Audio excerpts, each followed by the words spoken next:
आजकल बाजार को समझना थोड़ा मुश्किल हो गया है ना। एक तरफ तो एआई सुपर साइकिल से मार्केट में जबरदस्त तेजी की बातें हो रही हैं और वहीं दूसरी तरफ मंदी का एक खतरा भी मंडरा रहा है। तो आखिर हो क्या रहा है आज की ग्लोबल इकोनॉमी में? ये जो अलग अलग सिग्नल मिल रहे हैं ये हमें कहाँ लेकर जा रहे हैं? इस कंफ्यूजन का जवाब शायद जेपी मॉर्गन के 2026 आउटलुक के इसी एक वाक्य में छिपा है और यही हमारी आज की पड़ताल का सेंट्रल आइडिया भी है। इसका सीधा सा मतलब यह है कि हम एक ऐसी दुनिया देख रहे हैं जहां आर्थिक ताकतें एक दूसरे से टकरा रही हैं, एक ही समय पर बाजार को ऊपर और नीचे दोनों तरफ खींचने की कोशिश कर रही हैं। तो आज हम इस पूरी गुत्थी को सुलझाने के लिए 5 कदम चलेंगे। हम बड़ी ग्लोबल पिक्चर से शुरू करेंगे, फिर देखेंगे कि ये लहरें भारत तक कैसे पहुंचती हैं, 2008 के संकट से कुछ सीखेंगे और फिर ये समझेंगे कि एक निवेशक के पोर्टफोलियो के लिए इसका क्या मतलब है, और आखिर में एक ऑल वेदर स्ट्रैटेजी पर भी बात करेंगे। तो चलिए शुरू करते हैं पहले सेक्शन से, पोलराइज्ड ग्लोबल आउटलुक। ये असल में जोखिम और मजबूती के बीच एक सीधी टक्कर है। ये स्लाइड उस आर्थिक रस्साकशी को एकदम साफ दिखाती है जिसके बारे में हम बात कर रहे हैं। देखिए, जेपी मॉर्गन के मुताबिक एक तरफ एआई सुपर साइकिल है, मतलब एआई में जो भारी निवेश हो रहा है उससे आने वाली तेजी वो ग्रोथ को बढ़ा रही है, कंपनियों की कमाई भी काफी मजबूत है।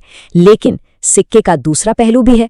महंगाई लगभग 3% पर आकर अटक गई है, जॉब मार्केट ठंडा पड़ रहा है और बाजार में गिरावट का खतरा भी काफी ज्यादा है। मतलब ये है कि कोई भी निवेशक सिर्फ आशावादी या निराशावादी होकर नहीं बैठ सकता, उसे एक ही समय में दोनों सिचुएशन के लिए तैयार रहना होगा। और इसी खींचतान के बीच जेपी मॉर्गन एक नंबर देता है, 35%। ये 2026 में अमेरिका और दुनिया में मंदी आने की संभावना है। अब ये नंबर हमें क्या बताता है? ये बताता है कि रिस्क असली है, पर यह कोई पक्की भविष्यवाणी भी नहीं है और बस इसी अनिश्चितता के बीच निवेशकों को अपना रास्ता बनाना है। तो ये तो हुई दुनिया की बात। अब सवाल ये है कि ये जो बड़े बड़े इकोनॉमिक बदलाव होते हैं वो असल में भारत को कैसे प्रभावित करते हैं? अच्छा, आगे बढ़ने से पहले ये समझना जरूरी है कि जब हम ग्लोबल रिसेशन कहते हैं तो उसका मतलब क्या होता है। वर्ल्ड बैंक के हिसाब से ये वो दौर है जब दुनिया की पर कैपिटा रियल जीडीपी घटती है और साथ ही ट्रेड, इंडस्ट्रियल प्रोडक्शन और रोजगार, इन सब में भी एक बड़ी गिरावट आती है। तो सोचिए, मंदी भारत के दरवाजे पर कैसे दस्तक देती है। इसके 4 मेन रास्ते हैं। पहला, अमेरिका और यूरोप में डिमांड कम होती है तो हमारे एक्सपोर्ट्स पर सीधा असर पड़ता है। दूसरा, जो विदेशी निवेशक हैं एफपीआईज, वो घबराहट में भारतीय बाजारों से पैसा निकाल लेते हैं जिससे रुपए में अस्थिरता आती है। लेकिन यहाँ एक अच्छी बात भी है, मंदी में अक्सर कच्चे तेल की कीमतें गिर जाती हैं, जो भारत जैसे बड़े इंपोर्टर के लिए एक कुशन का काम करता है। और चौथा, विदेशों में काम करने वाले भारतीयों का भेजा हुआ पैसा यानी रेमिटेंस, जो एक बहुत बड़े स्टेबलाइजर का काम करता है और घर की खपत को गिरने नहीं देता।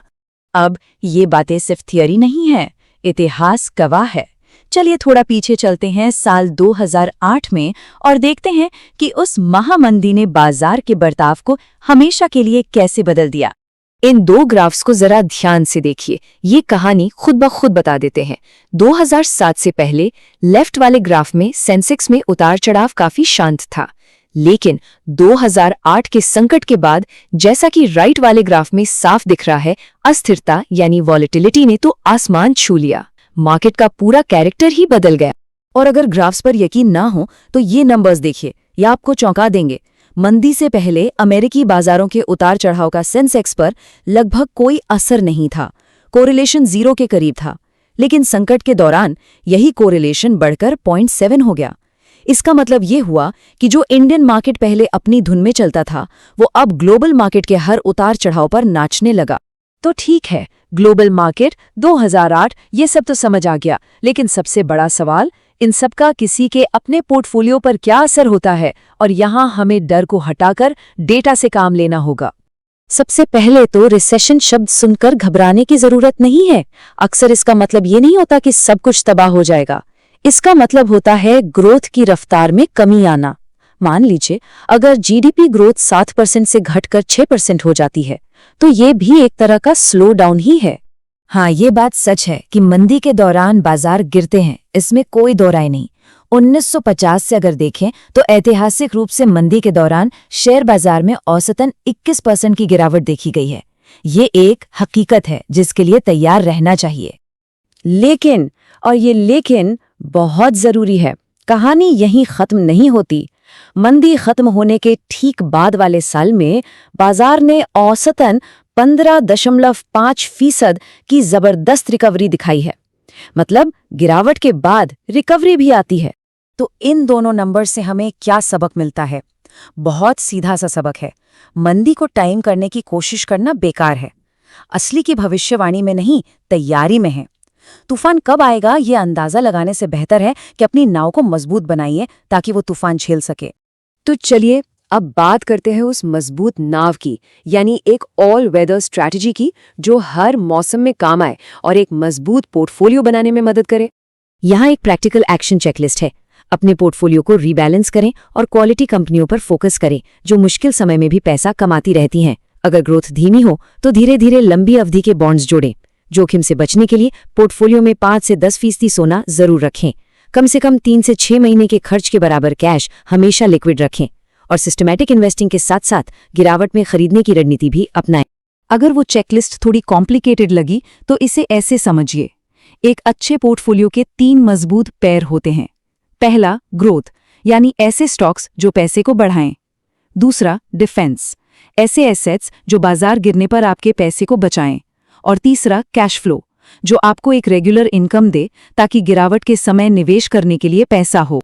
और आखिर में बस एक सवाल जो आज की हमारी पूरी बातचीत का निचोड़ है। इस उतार चढ़ाव वाली दुनिया में क्या कोई पोर्टफोलियो सिर्फ अच्छे दिनों और तेजी के लिए बना है, या फिर वो किसी भी आर्थिक मौसम का सामना करने के लिए सच में तैयार है?